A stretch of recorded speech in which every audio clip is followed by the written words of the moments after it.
Give us an update. What is the atmosphere there? Yeah, so there's a lot of nervous anticipation. Obviously, this date has been highly anticipated. But, there's also a lot of uncertainty. The government has continued to maintain strict restrictions on people within the city.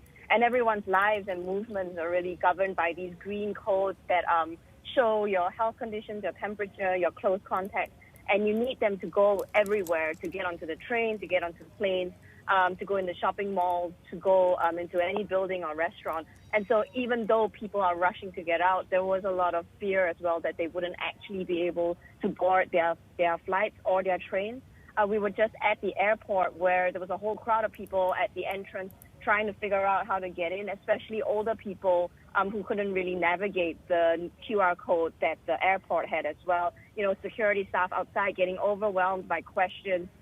Some people even trying to force their way through. In the airport, a lot of people wearing full protective gear. That's really become the norm. People keeping their distance. So it's like a mix of excitement, but also nervousness and, just quite a bit of tension in the air.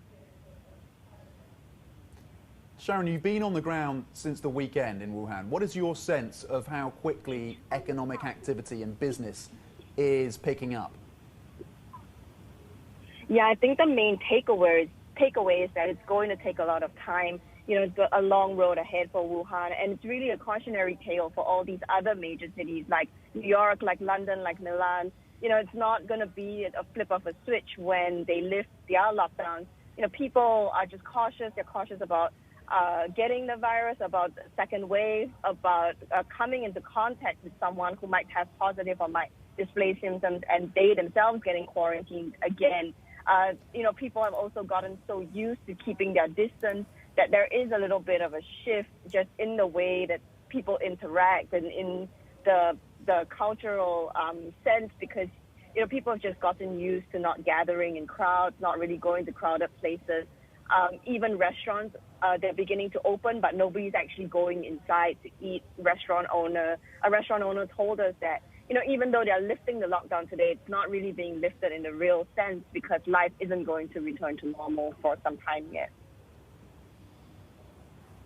And Sharon, you mentioned it's going to take a while for business activity to really return back to these pre-outbreak levels. And I guess most economists we talk to say they're expecting some type of deep contraction for the economy. So it makes sense that we're hearing now that perhaps the policymakers are thinking about scrapping that growth target for China now, too. Yes, that is a really interesting debate, and actually would be politically wise of them. I mean, to set that kind of target, it's just completely unrealistic right now to still expect to grow around 6% this year.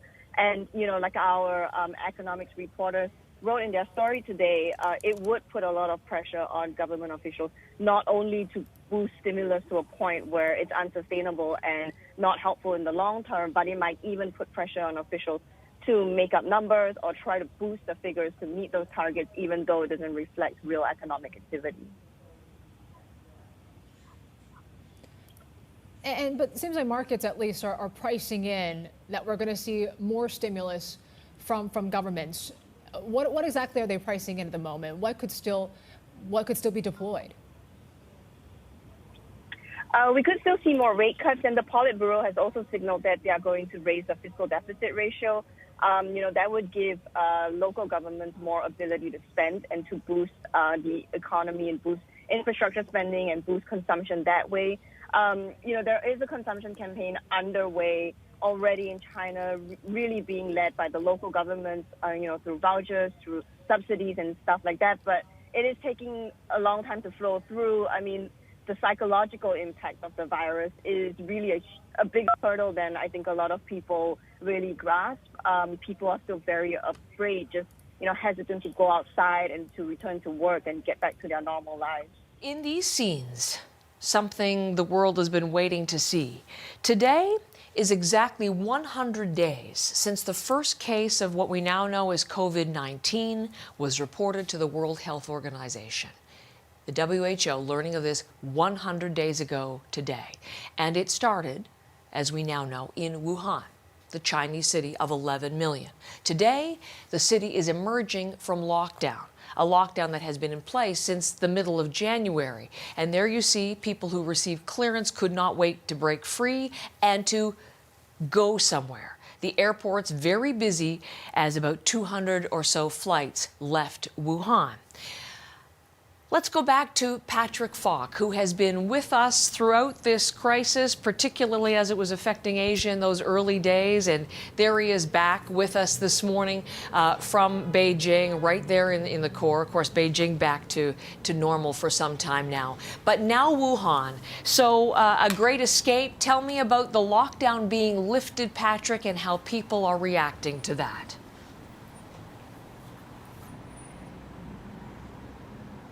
Hi, Heather. Well, yeah, that's absolutely the headline. But as one epidemic control official in Wuhan put it, just because the lockdown is being lifted doesn't mean that the city has got the all clear, nor does it mean that they are easing up on restrictions. So what's really happening in Wuhan is, they are going to be able to move about a bit more freely, but they are going to have to adhere to the same sort of measures, the safety measures that have been put in place across much of the country. People wearing face masks, you can see them all as they go past me here, and also keeping their distance from one another as much as possible.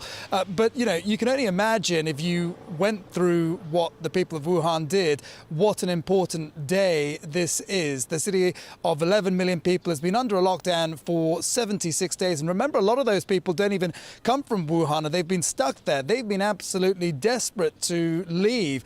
So it is a day of celebrations, and we saw there was a big light show that took place last night, but also just a lot of relief for many, many people. The China Railway Corporation, in fact, estimated 55,000 passengers were leaving the city today, aside from the flights that you mentioned. So really, a lot of people were expecting to be rushing out over the coming days. So a little bit of uncertainty, I guess, in terms of the complete lifting here, Patrick, in that there are rules still in place to govern the people of Wuhan. Maybe talk a little bit about that uncertainty, but I'm also interested in your perspective on things. I was reading some accounts about how this is a profoundly damaged city. This is a real trauma to all of the people who've lived there, and I'm wondering maybe if you have any early read on how things have changed there as well. Well, a lot of people also feel that part of the reason why they are lifting the lockdown at this point, even though there is a lot of uncertainty, particularly about imported cases of infections and asymptomatic infections, these silent carriers we're talking about, people there are fed up and they need to get life back on track. And the government, no doubt, is acutely aware of that. And so it is trying to ease up as much as possible. There is a lot of anger. We are hearing reports of that, about how the situation has been dealt with. And in many ways, the people of Wuhan have suffered more than anybody else imaginable across the world.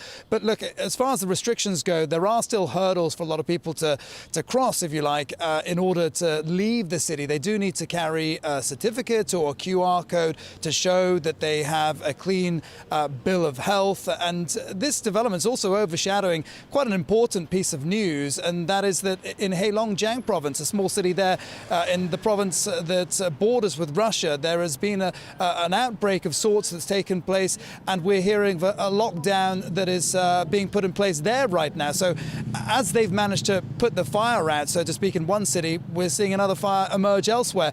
And, this sort of thing could go on for quite some time. We are seeing another rise in cases of infections today. It has been fairly steady over the past couple of weeks, but who knows where things head right now if China doesn't keep its guard up. Patrick, I really appreciate hearing from you again. Thank you very much. As the lockdown lifts in Wuhan, there is reporter Patrick Fogg from Beijing with us this morning.